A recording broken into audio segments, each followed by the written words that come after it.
Hello, my fellow chatterers and book lovers. Anyone else who's popped in because you were curious about what this is or you have got a bit lost. Welcome everyone, I'm Chatty. This is my channel, Chatty the Mad Chatter, and I'm going to be chatting away madly to you about the end of year book tag. For me, this has really become a YouTube staple. I really enjoy doing this tag and it helps me organise my plans for the reading. So we're just going to go straight into it with the tags. I have got my big cup of tag tea here. It is one shot, there isn't editing. My tiny teacups are over there. I'm short on time, we're just going to leave them there. So cheers everyone, clink, clink, clink, clink, clink. Using the big tag of tea instead. Sometimes I mix up like really well-known tags, but I'm not this time because I think it's just going to confuse me because I'm just a little bit brain foggy and all over the place at the moment. So we're just going to go with it, which means I should have put these in the right order, which I have not. So that is a great start. And I can't count. 1, 2, 3 is how we count, is it not? And I could have paused, but I didn't. And here we go. First tag from the tag of tea is tag number 1. Are there any books you have started this year that you need to finish? Now, when I originally planned this video, I happily was like, no, I am all up to date with what I'm reading. I had some non-fiction that were like following me around for a few months until I was in the right place, but no, I'm all up to date. No longer the case. No longer the case now, because I'm really enjoying this book, The Unbroken by C.L. Clarke. But I've had to pause it. Now I'll tell you for why. This is a political fantasy. It has got themes of war. It's got themes of colonization. We have 2 points of view. One from the heir of the colonizing empire, who is trying to prove that she should get the throne. My words today, I'm so sorry. And the other is from one of the children kidnapped from their home country, taken to another place at a very young age, essentially brought up within the system and raised as soldiers, and then has returned to their home country, but their culture is really alien to them. They can't recall this home, and they've been taught how to survive. So you've got all of these different conflicting factors in there, and it's one of those cases where you can see people's intentions and it's really hard to work out what to do that's not going to cause everything to boil over into a huge bloody mess. So I've got to a certain point in this and I'm terrified. Because I've grown fond. I really love our protagonist Terrain. I can see pros and cons of all the different things that are going on, and I'm scared. I'm scared of what Terrain needs to choose, what to do, what the fallout's going to be. And I know that when I pick this book up again, I need to have a good 2 hours. Okay, maybe an hour, but ideally 2 hours to just read. And at this point in my life, that is not happening for me. There's too many other things that I need to be doing. I'm getting a long period of reading for me at the moment is half an hour if I'm lucky. So it's very stop-starty. I cannot read this stop-starty. And it's a shame because I really wanted to read this before I go to a book signing where C.L. Clarke is going to be there. And I feel so sad that I haven't finished it before that point. But I don't want to ruin the story for myself. I need to read it in my time at my pace. But I've had to just pause it for now. Currently we are in November. I've read the majority of this in October, so it will be classed in my October wrap-up when I get to it. So I feel happy that I'm going to find the space very soon to finish it, but sadly not before I get to see C.L. Clarke, which I'm so excited about, and I will be bringing it with me to sign and picking up the next book, absolutely. But yes, this currently I need to finish. Other books that I'm currently dipping in and out of. So I was going to put a little library haul in there, but I'm actually, because I didn't have any books to talk about in this tag, but now I do. So I'm going to put the library haul at the end of the video, along with a sort of a mini book haul as well. But this is a library book. This is Black Girl No Magic by Kimberly McIntosh, Reflections on Race and Respectability. I haven't read sort of like a non-fiction dedicated to race for quite a while. I've read some memoirs where race has been explored within those memoirs, but I haven't read like a full-on sort of like exploration of race as a subject inside a memoir. And I really enjoyed why I'm no longer talking to white people about race. I really enjoyed that. So I saw this. It is just a lilac cover with Black Girl No Magic on the front, and I was like, I have to pick that up. That book needs to go home with me. It's quite thin. I was not supposed to be getting library books at this time. I'm supposed to be reading the books on my shelves, but it shouted my name, and I've been kind of picking it up and reading little bits of it. Like I've even got the bookmark sticking out because I was at a bit on the page. I just finished that paragraph. So I'm picking this up and down, and it's kind of a continuation one when I feel sort of non-fiction-y. Generally, I don't feel non-fiction-y in the autumn, but this book was calling me. So I surprised myself. Okay, that's all I have on the books that I'm currently reading and need to finish. The next tag is not coming out the D. Here we go. Tag number 2 is, do you have an autumnal book to transition into the end of the year? Don't put it back in the teacup. I obviously do. I have a stack, as always. So first of all, I'm going to talk about this book. This is The Nature of Witches by Rachel Griffin. This is what's it called?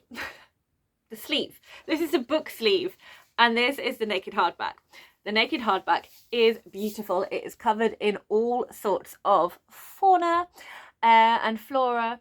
No, flora, not fauna. I have a feeling that fauna was animals and flora is plants, but I could be wrong. Maybe it's a mixture of both. Anyway, plants and butterflies are all over this. Mixture of different seasons of plants all over this book, and it is gorgeous. So I am also currently reading this one. This is where I am currently. I've read about a third of this book because I can pick up and put this book down. There's definitely stakes in this book. I'm definitely very interested and intrigued in this book, but it is lighter in kind of tone and topic. So I find it easier to kind of pick up and put down and kind of continue with the story. This is about witches, so it automatically feels sort of autumnal. There is a lot of environment. I didn't realise that the witches were like their abilities were divided into seasons. It is, even though it's nature, I would call it an urban fantasy because it feels like modern day. It's like modern day setting with environmental issues that we can all relate to. But then there are witches that have magic that can sort of like help with the weather, essentially. And our protagonist is different to the others and has more at stake and more that she's learning about and trying to manage her own magic. I don't want to say any more than that because I went in knowing very little and I'm enjoying knowing very little. But yes, it definitely has the feelings of autumn, and it definitely has sort of like the feelings of sort of like looking after nature. And there is a lovely quote in here that actually I'm not going to say now because I will leave it to when I'm actually wrapping up the book. But yeah, this one I've had for a long time, so I finally picked it up and I'm really pleased because I'm very much a seasonal reader, and so this is very exciting for me. Other books, obviously they've kind of changed around because I had some that I've since read in October, but these ones I haven't read yet, so I'm going to talk about them. Lights Up. I don't know if I'm going to get the opportunity to read now, but maybe I will either pick it up at the library again or even buy myself my own copy for next autumn. This is by Lizette Orton, and it has ghosts, it's got a theatre, it's got an not intergenerational stories, but 3 different timelines. So that kind of gives me all of those cozy autumn vibes. And on the cover, you can see all this warm light just coming out of this theatre, so that feels very special. A reread, Brother Cadfael. I kind of feel like I would like to pick up a Brother Cadfael and reread them, but it just kind of hasn't happened yet. But this book, I really love these old editions because I love the kind of old school kind of medieval style of presentation on the front cover, because you have the giant letter that is like intricately like decorated, and the top and the bottom are decorated as well. So it just reminds me of those kind of big decorated Bibles. I feel there's a better name for it, but I can't think of it off the top of my head. This is the first one in the Brother Cadfael series. I could pick up any. There are some that kind of fit more seasonally than others, but generally it's set in the medieval times. You don't have the niceties of modern day conveniences, so there are lots of fires, there's lots of using herbs for medicine, there's lots of like cold, because it's cold, there's no central heating, their clothing doesn't have the same things that ours has, so you've got all of that. You've got the monastery setting, you've got a mystery setting, so it gives me all of those autumnal vibes. From the front cover, Foundry Side gives me autumnal vibes. Foundry Side is a book I wanted to have read this year. I don't feel it's going to happen, but it could. I'm hopeful, but it might not be there. I've got the US cover because I love the US covers. I enjoyed that there's a colour in this one, Autumn, where you've got Foundry Side at the top, Robert Jackson Bennett at the bottom, and then you have this archway window, and you have sort of like a sunset sky. We've got swirly kind of fire, just like an illusion kind of in the middle over this city, and a cloaked figure sitting in the windowsill. And for me, it kind of gives a little bit of a fireplace vibe. And again, you've got that sort of medieval windows, stone, and kind of cozy fires. So I feel that this gives me autumn vibes. And the last one I'm going to talk about is a book I am reading in November. I will be buddy reading this with Emily from Novel Novels, and it is Sleep Like Death by Kaylin Bayron. This is fairy tale inspired. It feels quite dark, it feels autumny. We've got an apple on the front, which is prime autumnal fruit. So I feel that this absolutely gives me autumn vibes, and I'm looking forward to enjoying myself with this book. On to tag number 3, we have, is there a new release you are still waiting for? A yes and no. No, because when I wrote all this down, they hadn't been released, and now some of them are, but I'm going to talk about them anyway. But yes, because there are ones that have yet to be released. So what am I waffling about? The first one was in September. And I've just put this in because I think it sounds awesome, so I wanted to tell you all about it. So this is called Lockett and Wilde's Dreadfully Haunting Mysteries, The Ghosts of the Manor. This is a middle grade, spooky, cozy gothic book. And it is by Lucy Strange, who wrote Sisters of the Lost March and The Island at the Edge of Somewhere. I can't read it off my shelf. Anyway, she writes cozy, thrillery, gothic-y, kind of spooky books, and I really enjoy her writing. So I'm very excited for this. And Pam Smythe, I think, does the illustrations or has co-written it with her. I'm not quite sure, so I apologise about that. It is about a supernaturally gifted girl and a boy spectre that solve mysteries together. So I think that sounds amazing. And the cover, which I can't show you because I have no visual imagery, looks really cool. It's kind of like black and white with a little bit of kind of colour splashes on it. And I just think it looks awesome. So the book that is out technically in October, and it's technically already out, but it doesn't feel out to me yet because I have yet to get my copy, and I will be getting my copy in this month, November, because it is... don't run away from me. Come back. Book piles. It is The Fury of the Gods by John Gwynne. Here we have Shadow of the Gods and Hunger of the Gods. Fury of the Gods is the final book in the Blood Sworn saga, and I am going to an event where I am going to see John Gwynne, hear him talk about his books, hopefully get my book signed and pick up my copy of Fury of the Gods. I'm very excited about this. It is the same event that C.L. Clarke will be at, so I am so excited about going to that event. So that's going to be amazing. So definitely that one. Although technically it's out, but I will have it in my hand soon. And I feel like I'll just want to read it straight away. But as I'm in the middle of 3 books at the moment, I'm not sure how well that's going to work, but we'll find out. Sorry, I'm jiffling because my legs are just going dead. And I don't have a lot of space because I'm surrounded by book piles. Okay, the final book. No, not the final book. There are 2 books coming out in December. I never usually have books coming out in December, so this is going to be good. The first one is by Nicole Glover, who wrote The Undertakers and The Conductors, which I love. It's a duology called Murder and Magic, and it is set in the 1700s in America, and it is the slavery has just been abolished, but you still have all of these like layers of racism and this kind of new world order. But on top of that, you have white people magic, and you have I can't remember the name of it, but they have wands. And then you have the magic that the black characters use, which is based on the constellations and the stars. And it's just really fascinating. And there is a murder in each book, and our wonderful duo, led by Hetty, solve the murders. And I really enjoyed that. There is a book in that world, but set much later in the future, and it is called The Improvisers, and it is set in the 1920s, 30s during Prohibition. Our protagonist is a pilot. I'm so excited. I can't wait to pick that one up and have more fun in that world. The final book that I'm looking forward to is finally the long-awaited Heavenly Tyrant by Zirin J. Zhao. It is the follow-up to Iron Widow. I have no idea if this is a duology or a trilogy. I don't know, but I don't care. And I've treated myself to an early Christmas present, and I've pre-ordered in a pretty, and I'm so excited, and I will show you when that comes in. So yes, Heavenly Tyrant is finally coming out. I'm going to reread Iron Widow and then read Heavenly Tyrant, and I can't wait. Let's move on to the next tag. Oh, why have I shut the book? I still need notes for everything else. Just got overly excited by the prospect of books. Nope, too far. Come back, notes. Come back, notes. Found them. Okay, good. Let's put a bookmark in there so that doesn't happen again.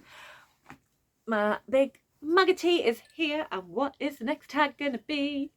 You probably already know. It's tag number 4, and it says, what are 3 books? I'm not going to do 3.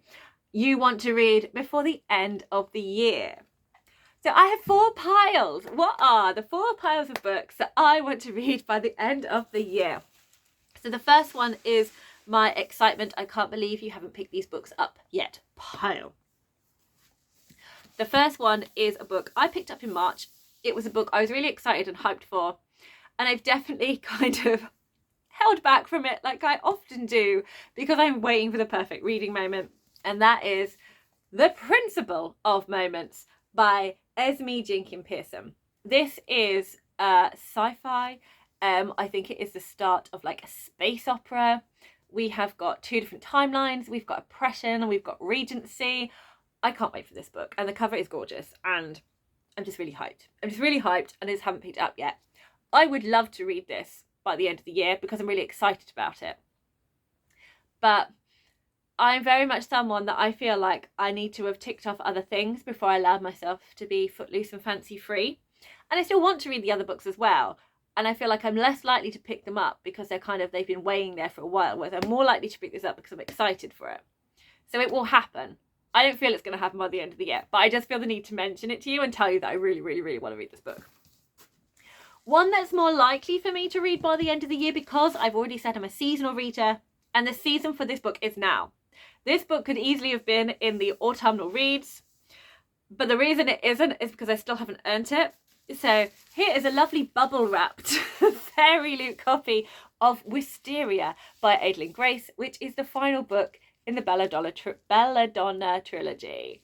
I love Belladonna, I love Foxglove. I have an amazing time with those books. It's a YA fantasy. It's got a personification of death. There's like herby, flowery things. Our protagonist Belladonna has like a connection with death. The story continued and introduced us to other characters I equally love that also have other skills. And we get to see how everything plays out in Wisteria, and I'm really excited, but I have not been healthy, possibly because I've been ill and everything's been going a bit crazy. But I intend to put a lot of effort in and earn Wisteria so I can read it. So yeah, that's the exciting pile. The next pile is for a book project that I started in 2023. Oh, hi. Hello, that's a nice unflattering angle. Yeah, so, oh, why do we get phone leaping again? It's not, it doesn't want to play ball with me, does it? That's, do you know what? I'm going to sacrifice the cup. I'm just going to pick up tags. You're going to prop my book up. Cup. Please. Cross fingers. Okay, we're in. Yeah, so I intended to, I've been using this lovely device that my mum bought for me that holds my phone, and you can move the legs. One of the legs fell off. It wasn't me. My children sometimes come into my room and see it as a treasure trove of things that they can find, and my son was playing with this and played with it so much that the leg came off. So thanks for that. So I'm going to have to get the Gorilla Glue, the super glue, and fix it. But have I done that yet? No, I have not. So we have fully over cameras. I feel I'm giving a lot of frantic energy in this video.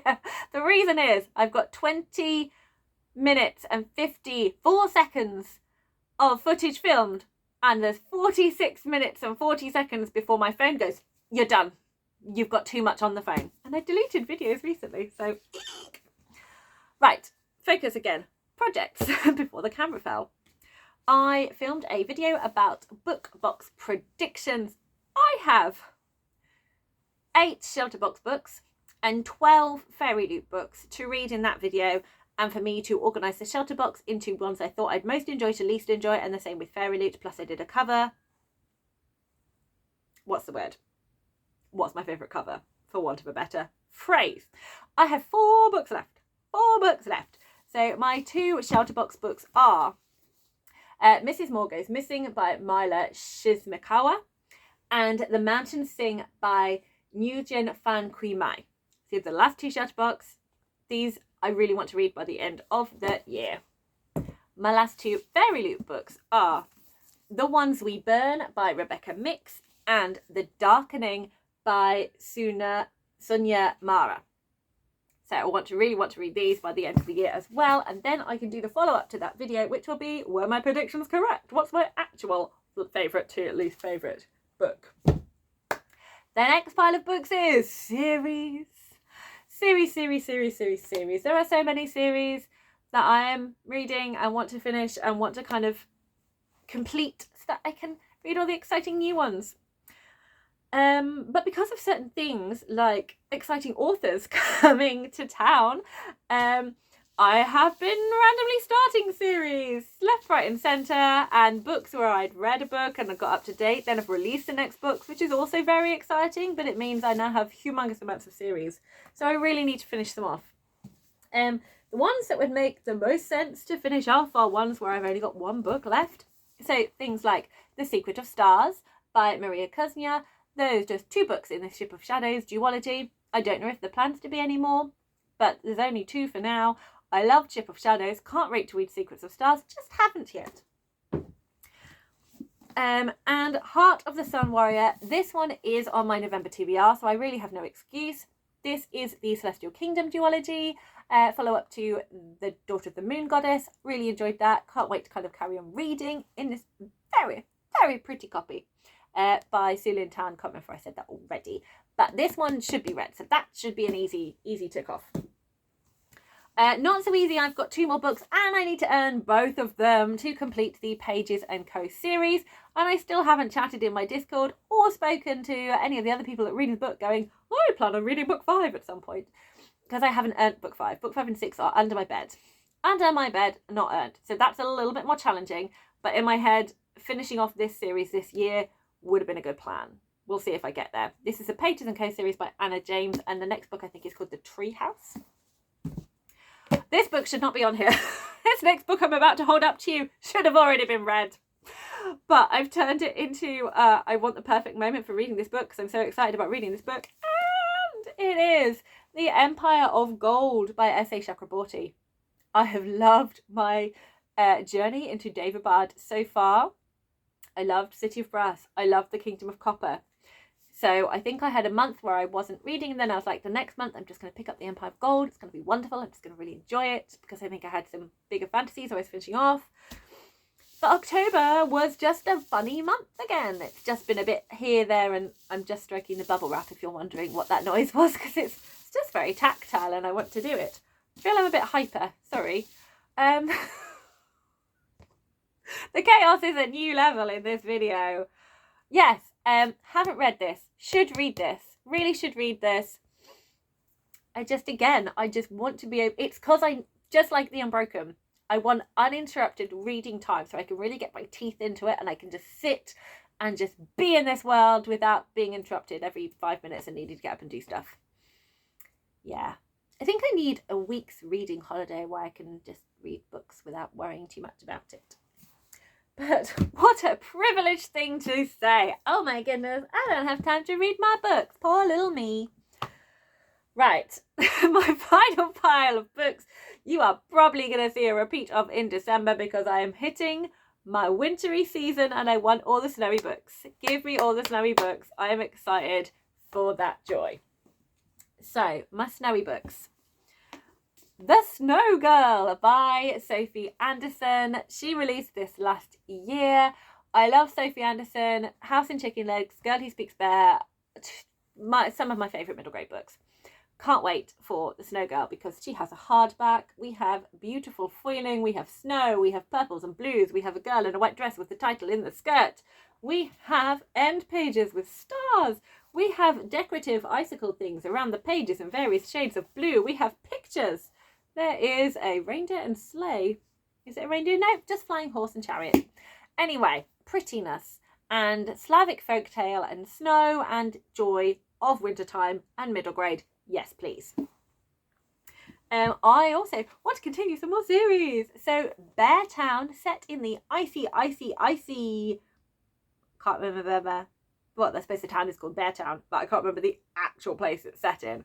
But anyway... Somewhere in Scandinavia, we have Fredrik Backman's Bear Town series. The next book I've borrowed from a friend that I've had for about 8 months now, and it's Us Against You. Really want to read this for all of its winter vibes, and maybe even pick up the third book and finish the trilogy. I loved Bear Town. Can't wait to see what happens to the characters in that one. Another middle grade, I want to reread and then continue and read the trilogy of The Polar Bear Explorers Club by Alex Bell. This is such a cozy middle grade with winter adventures with a found family of 4 friends, and it's adorable. I loved reading this book and I can't wait to read the rest of the trilogy. I'm going to convince my mum to reread and then continue reading because she has a genuine fear of the next book. There is a kind of creepy puppety thing in the next book, and that is just... that's a big fear for her, so I need to hold her hand and help her through that book. I want to reread this book. I wanted to reread it last year and failed, but this year nothing is stopping me from rereading Midnight in Everwood by M.A. Kuznia. Yes, that is the same Kuznia of... It's stuck. Come out and play with us. You want to. Secrets of the Stars, which was the middle grade with the ship. This is the adult fairy tale retelling fantasy of the Nutcracker. It's inspired by the Nutcracker. It's not a full-on retelling, but we have feminism and friendship and amazing imagery and deliciousness in these pages, and I want to experience this again and have a wonderful festive seasonal time in this world.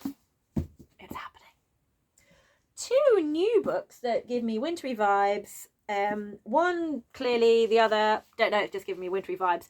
But it involves starting a new series.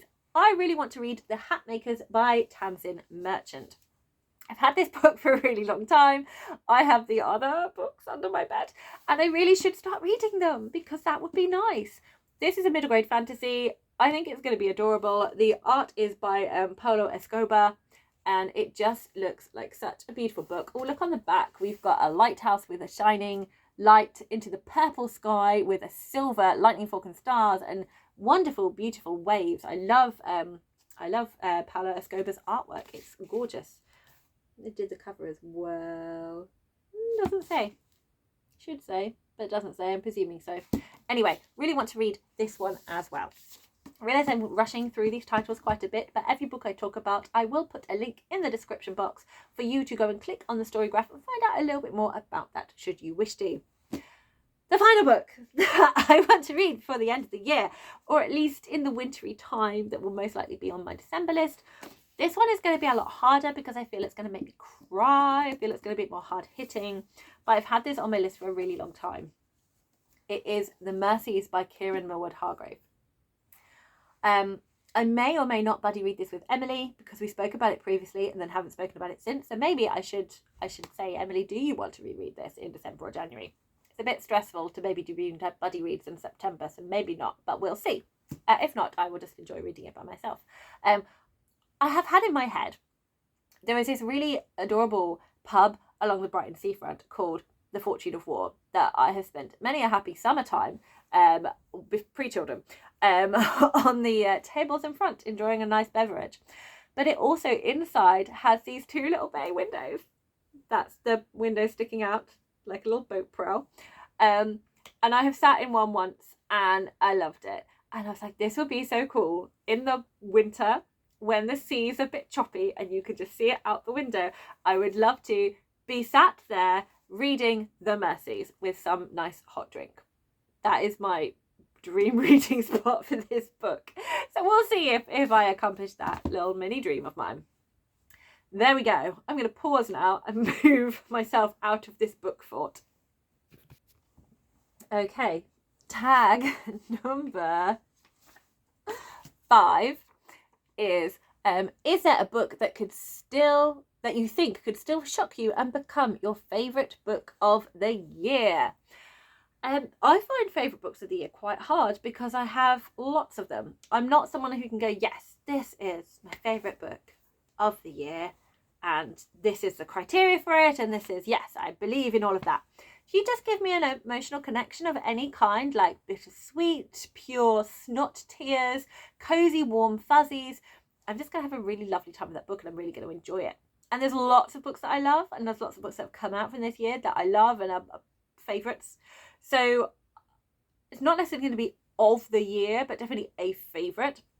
And quite a lot of the books that I've already mentioned would not really shock me because I expect them to be a favourite. Fury of the Gods, I thoroughly expect to be a favourite. Wisteria, I expect to be a favourite. I am highly hopeful The Principle of Moments will be a favourite. I will be absolutely flabbergasted if Empire of Gold is not a favourite. Those kind of things. What would shock me is if books that I think are just going to be a good time and that I'm going to enjoy but are probably not my normal cup of tea, for example, Mrs. Moore Goes Missing or Sleep Like Death. If they suddenly become a favourite book, I will be shocked and delighted. So those would shock me. But I think they're just going to be enjoyable, fun times rather than full-on favourite. And the final... Oh, no, that's not you. The final tag is question number 6. Have you already started making reading plans for 2023? Usually, this is the part of the video that goes all out, crazy, loads of plans. I've been very good this year. I have not thought too far into the future of specifically what I'll be reading. I only have 2 plans for you. I've made no buddy reads. I've made no commitments to any reading goals at all because I know for a fact several of my plans from this year have just not happened.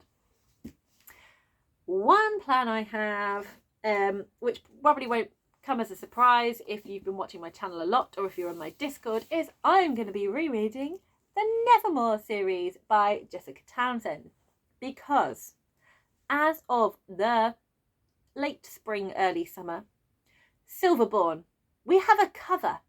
We have set Australia, UK, US release dates for this book. It is coming.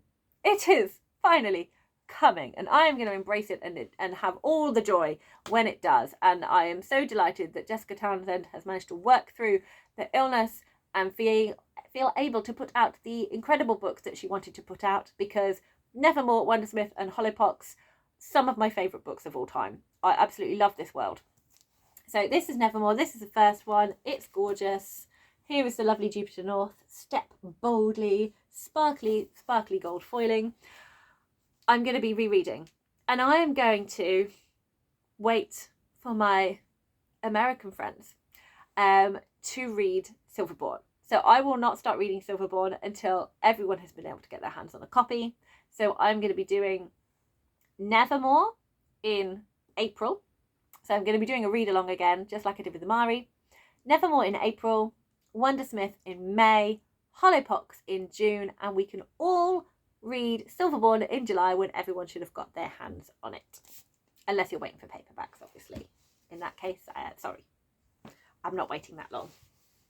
My other big reading plan, which I made at the end of last year when I finished this series, is I want to reread The Realm of the Elderlings, because why not? I started, sorry, there's a bit of a weird echoiness coming from this corner, I don't know why. I started reading The Realm of the Elderlings in March 2021, and I finished in October 23. It's not going to be such a big gap this time. I'm really looking forward to reading the whole series with reading like one book a month. So my plan for 2025 is I am going to start off by reading Assassin's Apprentice by Robin Hobb. And I'm so excited. I can't wait to see Baby Fitz again. Oh, I'm so excited to get to see Baby Fitz again. I really love this paperback copies. It feels like an old scroll. It was one of the first new books that I gifted myself when I started buying books for myself again, because I'd heard such high praise for Hobb from my friend Dave. And then on BookTube, suddenly you see all the glory and the delight that is Hobb, and I felt very privileged to read to join the Hobb along with Anita and Derry and Pete and Evie and all of those other wonderful people over there. So I'm going to just reread it again because I miss Fitz and I want to see him again. That's going to be a really fun time for me. And I'm probably going to finish, I could move further, but I think I'm going to finish this 2025 with Dragon Haven and then continue reading in 2026. So that is my plan. Other than that, I have got vague plans. So I've kind of given myself area sort of plans that I want to be doing, just with focusing on allowing myself to read my own books that I kind of haven't given myself that ability to do. I have been very kind of like readathon focused previously. This year I have definitely slacked off on that a lot more and been more focused on reading from my own book collection. That is definitely going to be the vibe of 2025. I really want to focus on reading my own books. She says, about to give you a library haul. So that's the plan. So I will be releasing a video around December, January time called 5 book plans for 2025. And I will let you know what they are then. Yeah, so I'm now going to show you my library haul. That's the end of the taggy bits. So if you don't want to stay for extra books, that's fine. Nice to see you. Toodaloo. So I have books from my library that I've not put back yet. I've already shown you these two. Black Girl Magic, which I've already committed to now and I will finish before handing back in. Lights Up, I think I'm probably just going to hand back. It's not its time yet, but at least I've shown I'm interested by taking it out my library, so that's nice. I came across this book when I was in one of the libraries across the city, and I was just like, I just need to bring it home with me. It is The Stonewall Riots, Coming Out in the Streets by Gail E. Pittman, celebrating the 50th anniversary of the protests that launched the LGBTQ+ movement. I love this cover. We have got a rainbow flag that's kind of like the sky and the haze sort of speared across here, and then we have got all these wonderful people across the front in the Stonewall Riots. And then on the back we've got a black and white photograph. Homosexual Americans demand their civil rights, equality for homosexual citizens, and it says, think of all the people involved in the Stonewall Riots and the gay liberation movement. All of them used their voices and organised and agitated and fought for what was right. That's what makes social change possible. And I think it's stories like this that we really need at the moment, that we need to give ourselves the hope that we don't have to wait for other people to make changes. We can make those changes now, but it takes courage, it takes guts, and it takes a lot of effort and work.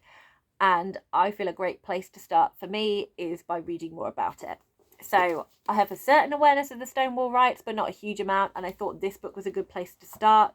It's quite a small book, and I thought it was a really good one. And again, I don't usually have non-fiction during the autumn winter because my brain's not happy with it, but this one I feel would work. I don't know if I'm going to get around to these two, but I have two graphic novels. One is Mr. Miracle, The Great Escape by Varian Johnson and Daniel Iles. This is a DC comic. I picked it up because I could not get my hands on a novel by Varian Johnson, and that was one of the recommendations from Brie by Locked Booktician for Black Aweenathon middle grade books. But I couldn't get my hands on that one, but then I saw this in my library. I thought, well, I could try reading this. And when I was there, I saw this book, which is Nubia, Real One, by L.L. McKinney and Robin Smith. Can you be a hero if society doesn't see you as a person? I'm actually more drawn to this one than I am to this one, which I originally picked up. So I'm more drawn to Nubia than I am to Mr. Miracle. Something about the synopsis of this one speaks a little bit more about fighting injustice. Whereas I think this one is just more of a fun adventure, but I don't know. That's just the thoughts. I'm just seeing them. So I may end up just reading Nubia and just taking this one back. But again, it's nice to know that I was interested, even if I can't read the books. And the last one I've had for a really long time, and I'm just renewing it.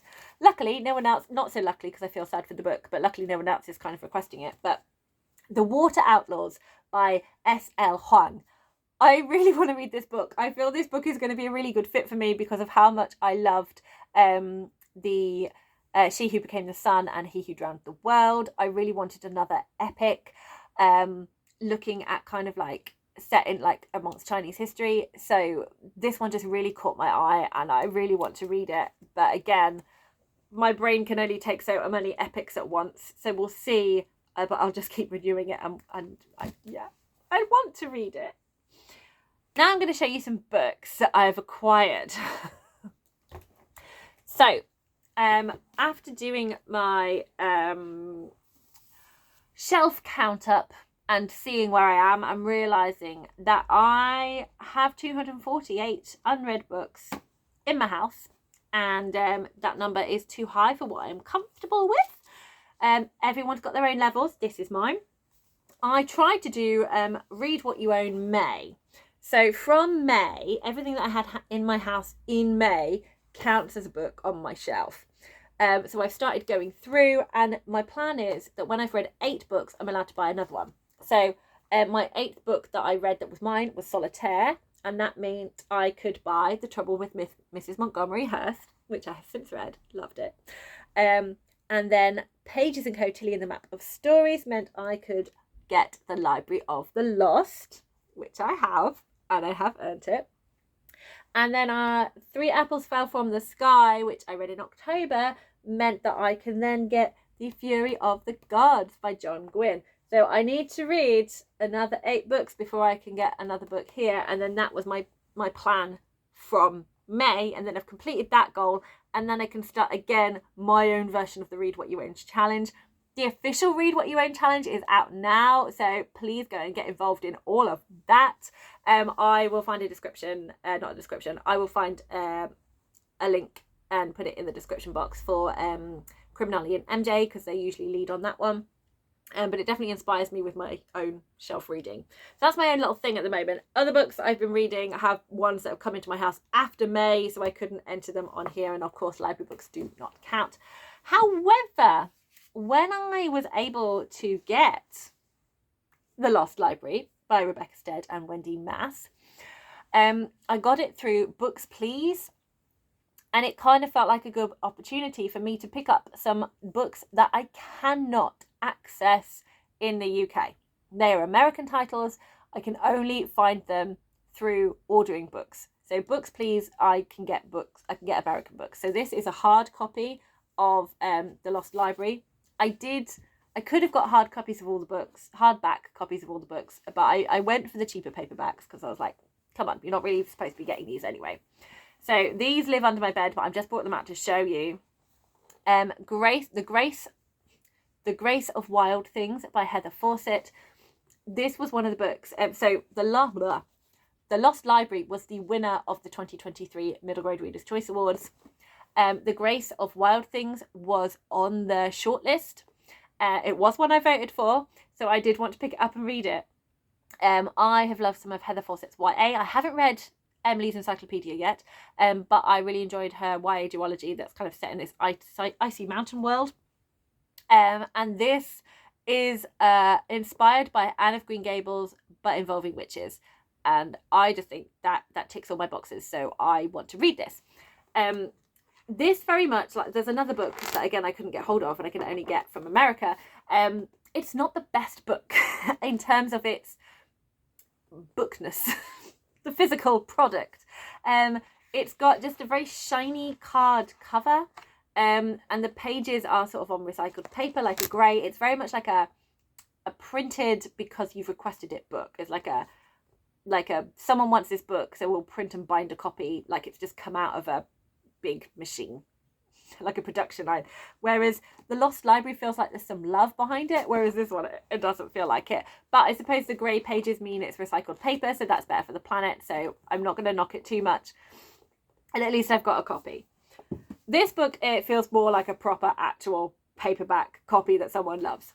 This is The Star That Always Stays by Anna Rose Johnson. It's won an award, Michigan Notable Books, and I think it's won quite a few awards. I won't go through all of them, but it is. I wanted to